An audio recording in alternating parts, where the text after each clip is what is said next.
Today, we're going to explain that you don't need to buy, and you're going to say buy to buy. And I'm not a stutterer, not a stammerer. I'm repeating buy to buy, so that you can buoy and lift yourself by saying buy to buy. Buy.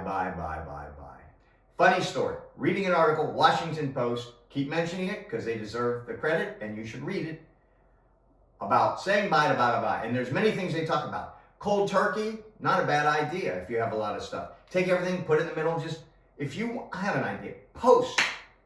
You can go ahead and post as sort of accountability to my community. Today I went to buy this. I did not. I saved this. This is what I did with it. So we talked a minute ago about the concept of the burden to your family with all your stuff. And you probably saw that in my introduction. We often don't realize the cost of ownership. And I mean that in several ways. Later on, we're going to talk about cost of ownership of taking a look at everything. But in this meaning, when you own something, there's a burden to ownership. And that's different than cost of ownership, which we'll talk about with assets like cars, homes, apartments, etc. Right now, we're just talking about the burden of material worth. There are some things you need. There are things you used to need. There are things you do not need anymore. There are things that you never needed. Throw them in the middle. But here's what you've never considered.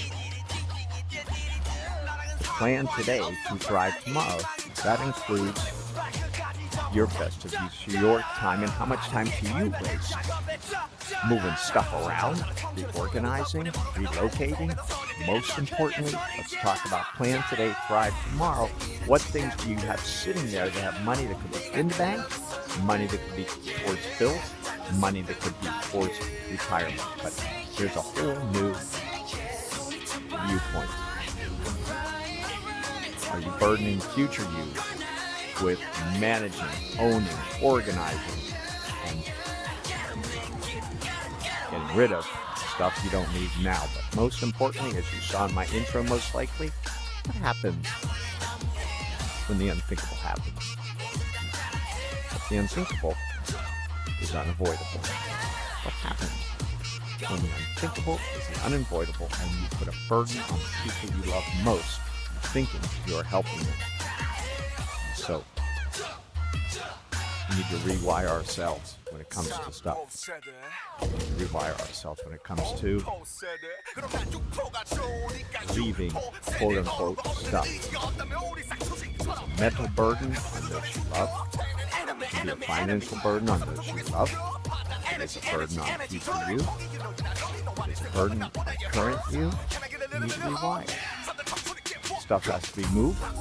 Stuff has to be paid for. Stuff has to be maintained. Stuff has to be considered.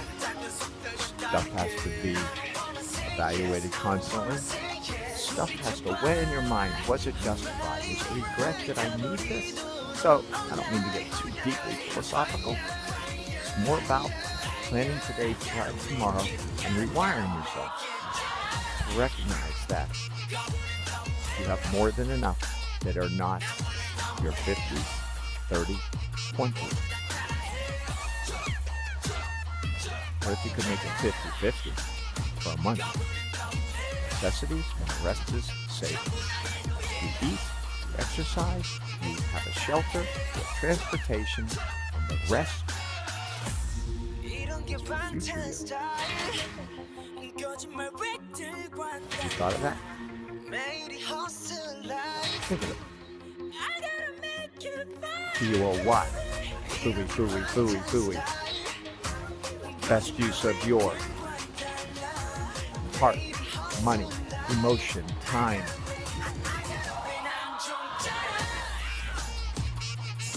What about role modeling for those you love? You're going to get into that very, very soon. Role model, example, set them for life.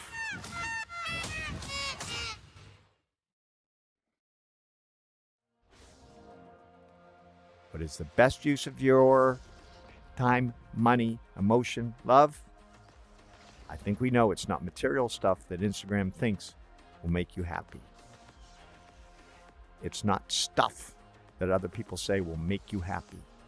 They are not that happy, honestly. They're presenting stuff.